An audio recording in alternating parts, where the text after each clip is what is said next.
एक राधेश्याम नामक युवक था।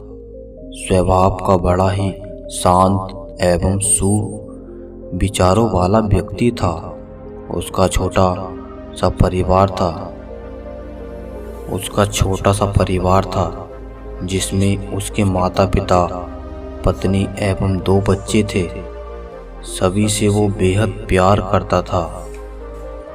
इसके अलावा वो कृष्ण भक्त था और सभी पर दया भाव रखता था। जरूरतमंद की सेवा करता था, किसी को दुख नहीं देता था। उसके इन्हीं गुणों के कारण श्री राम उससे बहुत प्रसन्न थे और सदैव उसके साथ रहते थे। और राधेश्याम अपने कृष्ण को देख भी सकता था और बातें भी करता था। इसके बावजूद उसने कभी ईश्वर से कुछ नहीं मांगा। वह बहुत खुश रहता था क्योंकि ईश्वर हमेशा उसके साथ रहते थे, उसे मार्गदर्शन देते थे। राधेश्याम भी कृष्ण को अपने मित्र की तरह पुकारता था और उनसे अपने विचारों को बांटता था। एक दिन राधेश्याम के पिता की तबीयत अचानक खराब हो गई। उन्हें अस्पताल में भर्ती किया गया। उसने सभी डॉक्टर्स के साथ जोड़े अपने माता पिता को बचाने की मिन्नतें की, लेकिन सभी ने उससे कहा कि वो ज़्यादा उम्मीद नहीं दे सकते और सभी ने उसे भगवान पर भरोसा रखने को कहा। तभी राधेश्याम को कृष्ण का ख्याल आया और उसने अपने कृष्ण को पुकारा। कृष्ण दौड़े चले आए। राधेश्याम ने कहा, मित्र, तुम तो भगवान हो, मेरे पिता को बचा लो। कृष्ण ने कहा, मित्र, ये मेरे हाथों में नहीं है। अगर मृत्यु का समय होगा तो होना तय है। इस पर राधेश्याम नाराज हो गया और कृष्ण से लड़ने लगा। गुस्से में उन्हें कोसने लगा। भगवान ने भी उसे बहुत समझाया पर उसने एक न सुनी।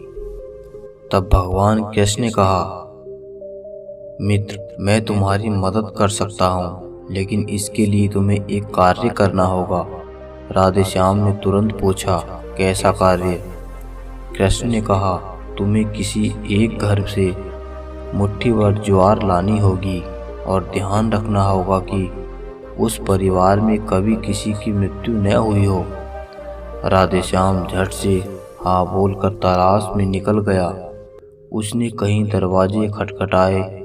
हर घर में ज्वार तो होती, लेकिन ऐसा कोई नहीं होता जिनके परिवार में किसी की मृत्यु न हुई हो। किसी का पिता, किसी का दादा, किसी का भाई, माँ, काकी या बहन। 2 दिन तक भटकने के बाद भी राधेश्याम को ऐसा एक भी घर नहीं मिला। तब उसे इस बात का एहसास हुआ कि मृत्यु एक अटल सत्य है। इसका सामना सभी को करना होता है, इससे कोई नहीं भाग सकता। और वो अपने व्यवहार के लिए कृष्ण से क्षमा मांगता है और निर्णय लेता है जब तक उसके पिता जीवित हैं उनकी सेवा करेगा। थोड़े दिनों के बाद राधेश्याम के पिता स्वर्ग सिधार जाते हैं। उसे दुख तो होता है, लेकिन ईश्वर की दी उस सीख के कारण उसका मन शांत रहता है। दोस्तों, इसी प्रकार हम सभी को इस सच को स्वीकार करना चाहिए कि मृत्यु एक अटल सत्य है। उसे नकारना मूर्खता है। दुख होता है, लेकिन उसमें फंस जाना गलत है, क्योंकि केवल आप ही उस दुख से पीड़ित नहीं है। संपूर्ण मानव जाति उस दुख से रूबरू होती है। ऐसे सच को स्वीकार कर आगे बढ़ना ही जीवन है। कई बार हम अपने किसी खास के चले जाने से इतने बेबस हो जाते हैं कि सामने खड़ा जीवन और उससे जुड़े लोग हमें दिखाई ही नहीं पड़ते। ऐसे अंधकार से निकलना मुश्किल हो जाता है। जो मनुष्य मृत्यु के सत्य को स्वीकार कर लेता है, जीवन बाहर विहीन हो जाता है और उसे कभी कोई कष्ट तोड़ नहीं सकता। वो जीवन के हर क्षेत्र में आगे बढ़ जाता है।